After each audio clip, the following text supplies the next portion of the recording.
Welcome to the Retiring Canada podcast, where our mission is to educate and empower you to make the most informed, rational, and productive financial decisions. Hosted by certified financial planner, author, and chartered investment manager Michael Isbister, you'll go behind the scenes to uncover the tips and strategies to help you invest smarter, optimize your retirement income, and reduce the amount of tax you pay. Michael is an investment advisor with Fundamental Wealth, a trade name of Harbourfront Wealth Management, an IROC dealer. And now, here's your host, Michael Isbister.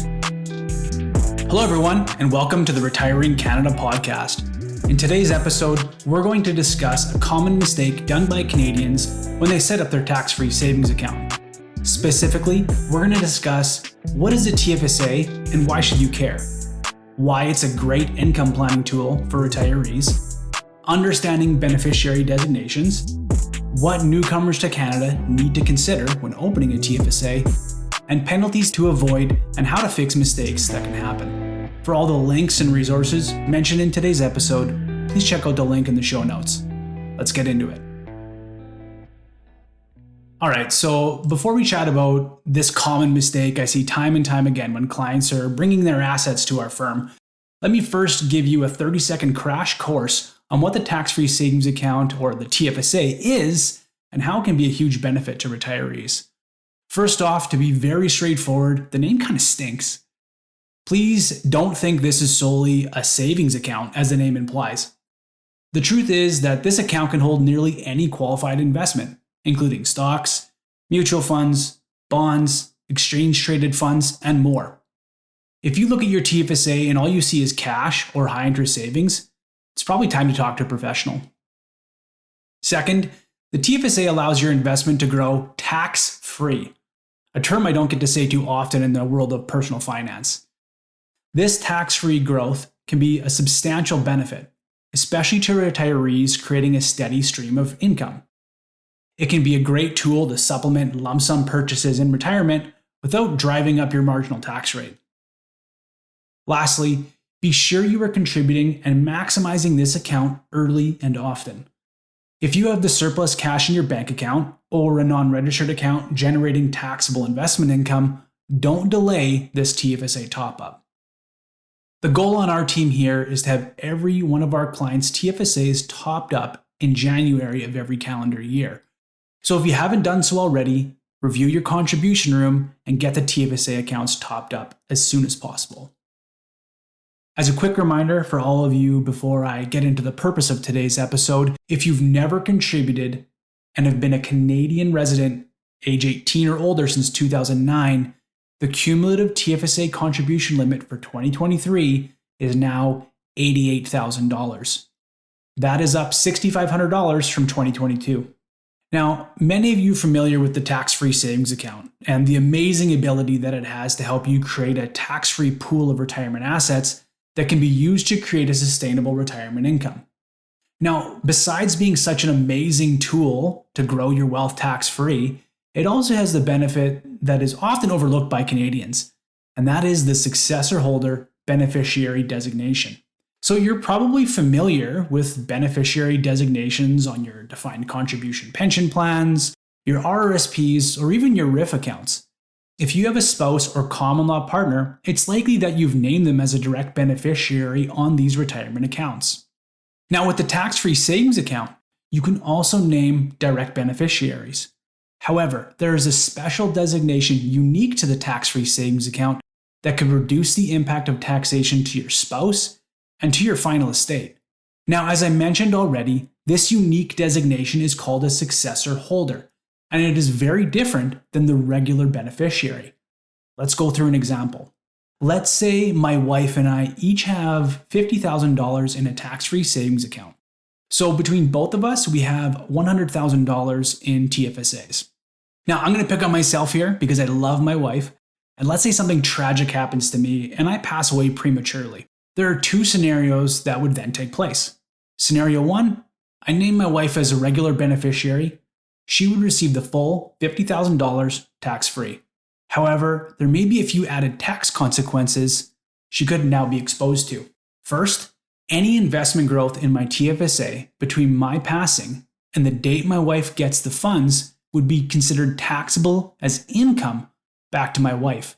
So say my $50,000 grew by $1,000 after my passing. My wife would be sent a T4A slip to have this investment growth added into her income for that calendar year. Second, say my wife decides to reinvest these funds in a non-registered account. Now this is a taxable account.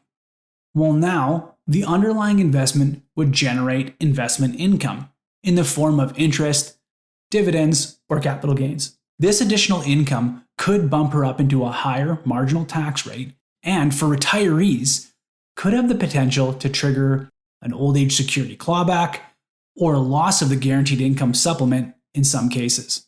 Lastly, there's now a potential tax liability that I've passed along to my wife. The new non-registered account my wife opened is now a pending tax liability to her estate.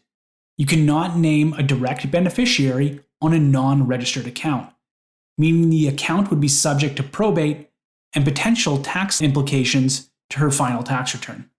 Now, granted, it would make the most sense for her to top up her own TFSA prior to utilizing a taxable non-registered account. However, if she does not have the available contribution room in her TFSA, amounts invested in the taxable account will generate a future tax liability.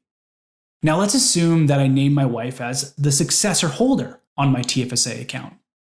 Now in this scenario, first, my wife will still receive the $50,000 tax-free. However, she now also receives my TFSA contribution room, meaning she now has her TFSA worth $50,000 and my TFSA worth $50,000.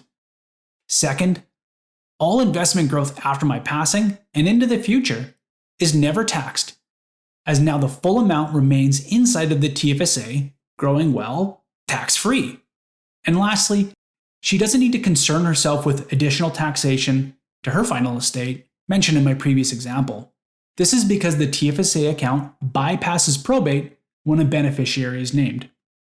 Now, in my scenario, it would not be advisable for my wife to name our minor child as the beneficiary after her hypothetical passing, as there are numerous pitfalls in doing so. What I mean by this is my wife could name a direct beneficiary to her TFSA after my passing. That way the funds would be sent directly to them at my wife's passing and would not be subject to probate. Again, huge asterisk on this comment if considering naming a minor here. Now, I'm starting to venture a little bit into building a proper estate plan. So by no means should you simply name direct beneficiaries to any accounts until a proper estate planning review is completed by a professional advisor.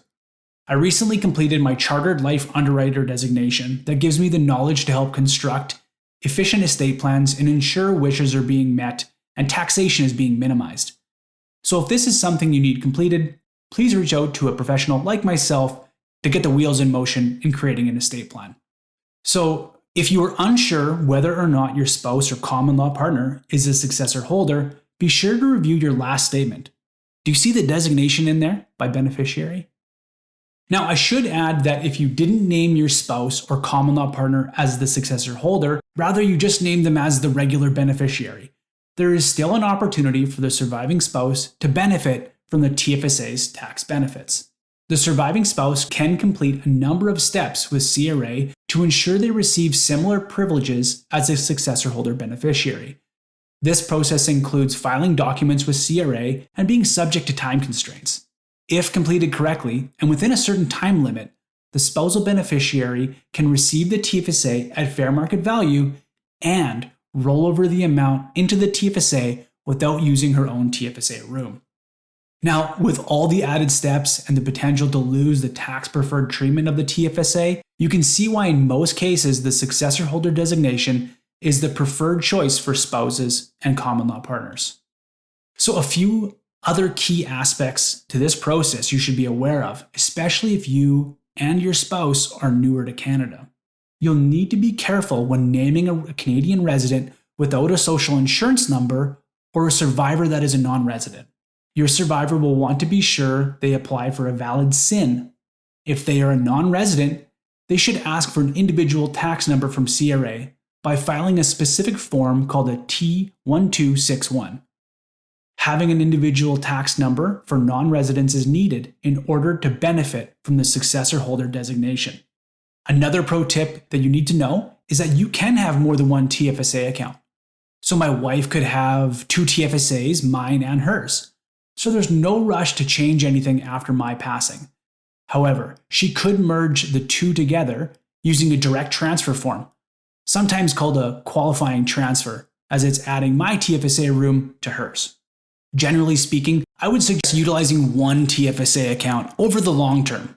Tracking contributions and withdrawals from multiple TFSAs can be tricky, and if you make a mistake and overcontribute, CRA will penalize you 1% per month on the overcontribution. This is where keeping things simple and having one TFSA will mitigate the chances of an overcontribution. Alright, so a lot to unpack in today's episode. And before we finish off today, let's cover off a few action items you can take today to better your situation. First, if you don't already have a TFSA, you should strongly consider opening one. The long-term benefits tax-free investment growth can have in your retirement plan is substantial. Second, if you have a TFSA set up already, review the beneficiary designation on the most recent statement. If you have a spouse or common law partner, you may want to consider having them as a successor holder rather than a regular beneficiary. And lastly, review how the money inside of your TFSA is invested. Is it sitting in cash or savings? Does this align with your risk tolerance and time horizon for this account? Or should it be invested in a different manner? Alright, so that does it for today. For all the links and resources discussed in today's podcast, please check out the link in the show notes or visit retiringcanada.ca/1. If you enjoyed the show, please subscribe and leave us a review in your favorite podcast app. And if you have any questions you'd like me to answer on future episodes, please click the link in the show notes to submit your question, and I'll do my best to answer them in future episodes. And hey, when it comes to your retirement, don't take chances. Make a plan so you can retire with confidence. All comments are of a general nature and should not be relied upon as individual advice. The views and opinions expressed in this commentary may not necessarily reflect those of Harbourfront Wealth Management. While every attempt is made to ensure accuracy, facts and figures are not guaranteed. The content is not intended to be a substitute for professional investing or tax advice. Please seek advice from your accountant regarding anything raised in the content of the podcast regarding your individual tax situation. Always seek the advice of your financial advisor or other qualified financial service provider with any questions you may have regarding your investment planning.